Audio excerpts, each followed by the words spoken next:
ये कहानी सिर्फ भक्ति को ही नहीं, प्रेम को भी दर्शाती है। ये कहानी है तुलसीदास और उनकी पत्नी रत्नावती की।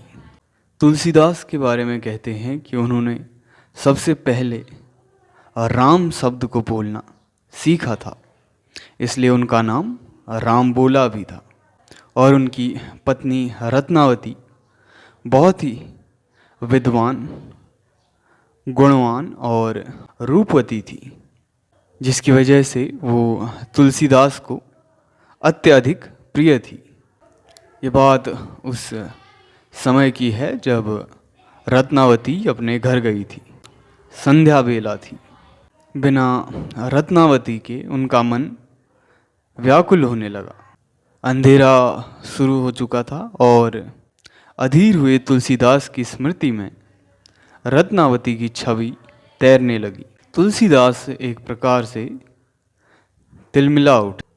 बाहर देखा तो मूसलाधार बारिश, आंधी तूफान, बाढ़ और कड़कती हुई सौदामिनी।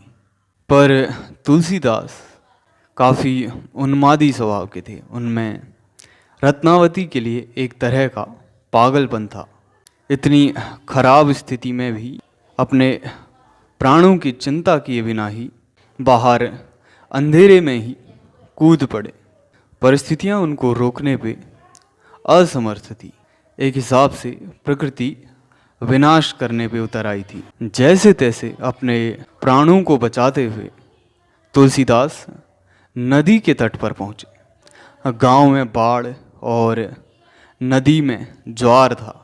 अंधेरे में उन्हें जो कुछ भी मिला सहारे के लिए एक लकड़ी जैसी प्रतीत हुई।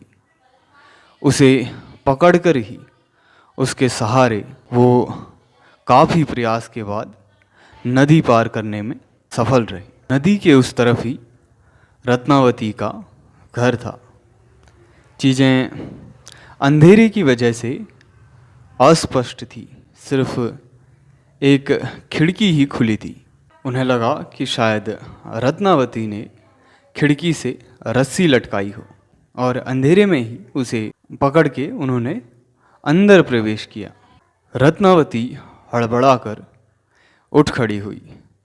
विस्मय से, आश्चर्य से, ऐसी परिस्थितियों में अचानक से, ऐसे समय में, ऐसी स्थिति में तुलसीदास को देखकर उन्हें काफ़ी अचरज हुआ। उन्होंने तुलसीदास से पूछा कि आप यहाँ कैसे? तुलसीदास उनको बताने लगे कि वो खिड़की के सहारे रस्सी को पकड़कर अंदर आए। जब रत्नावती ने खिड़की के पास जाकर देखा तो एक बड़ा सा सर्प खिड़की से टंगा था। तुलसीदास को इतनी भी होश नहीं थी और जैसे ही उन्होंने बाहर देखा तो उफनती नदी, मूसलाधार बारिश, और तुलसीदास ने बताया कि उन्होंने बहुत मुश्किल से एक लकड़ी के सहारे वो नदी पार की है और नदी में उन्होंने एक मृत व्यक्ति के शरीर को तैरते हुए देखा। रत्नावती बहुत विस्मय से भरी थी। तुलसीदास ऐसी स्थितियों में अपने प्राणों को संकट में डालकर उनके पास पहुँचे थे। रत्नावती को भी उनसे काफ़ी प्रेम रहा होगा। रत्नावती काफ़ी विद्वान थी।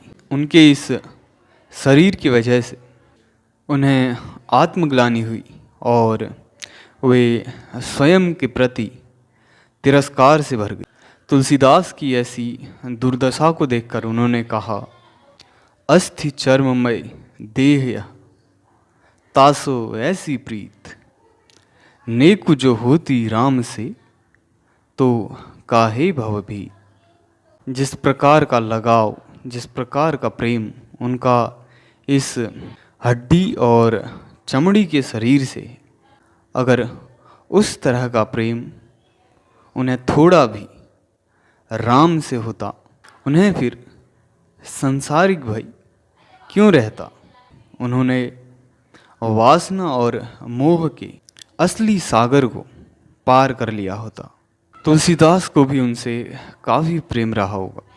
इतने प्रयास के बाद, अपने प्राणों को जोखिम में डालने के बाद आखिरकार वे रत्नावती से मिले थे। लेकिन जब उन्होंने ऐसा कहा तो उन्होंने सिर्फ एक बार में ही उनकी बात मान ली। फिर वे वहाँ से चल दिए।